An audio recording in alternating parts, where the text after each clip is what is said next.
आमोस बाब 3। ए बनी इसराइल, ए सब लोगों जिनको मैं मुल्क मिस्र से निकाल लाया, ये बात सुनो जो खुदाम तुम्हारी बाबत फरमाता है।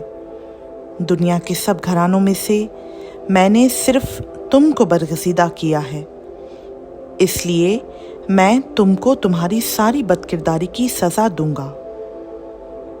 अगर दो शख्स बाहम मुत्तफ़िक ना हों तो क्या इकट्ठे चल सकेंगे?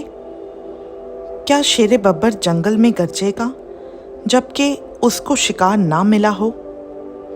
और अगर जवान शेर ने कुछ ना पकड़ा हो तो क्या वो गार में से अपनी आवाज़ को बुलंद करेगा? क्या कोई चिड़िया ज़मीन पर दाम में फंस सकती है जबकि उसके लिए दाम ही ना बिछाया गया हो?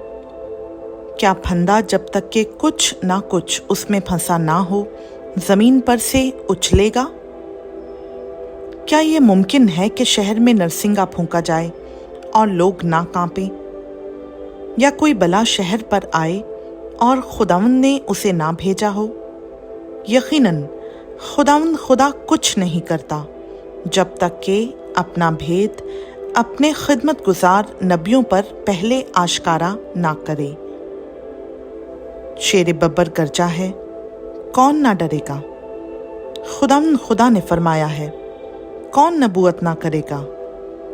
अशदूद के कस्रों में और मुल्क मिस्र के कस्रों में मुनादी करो और कहो, सामरिया के पहाड़ों पर जमा हो जाओ और देखो उसमें कैसा हंगामा और जुल्म है, क्योंकि वो नेकी करना नहीं जानते।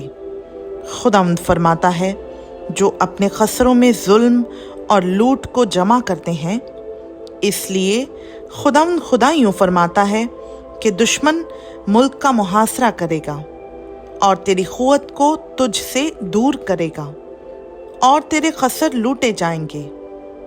खुदावंद यूं फरमाता है कि जिस तरह से चरवाहा दो टांगें या कान का एक टुकड़ा शेर बब्बर के मुंह से छुड़ा लेता है, उसी तरह बनी इसराइल जो सामरिया में पलंग के गोशा में और रेशमी फर्श पर बैठे रहते हैं, छुड़ा लिए जाएंगे। खुदावंद खुदा रब्बुल अफ़वाज फरमाता है, सुनो और बनी याकूब के खिलाफ गवाही दो, क्योंकि जब मैं इसराइल के गुनाहों की सज़ा दूंगा तो बैतेल के मस्बहों को भी देख लूँगा और मस्बा के सींग कट कर ज़मीन पर गिर जाएंगे।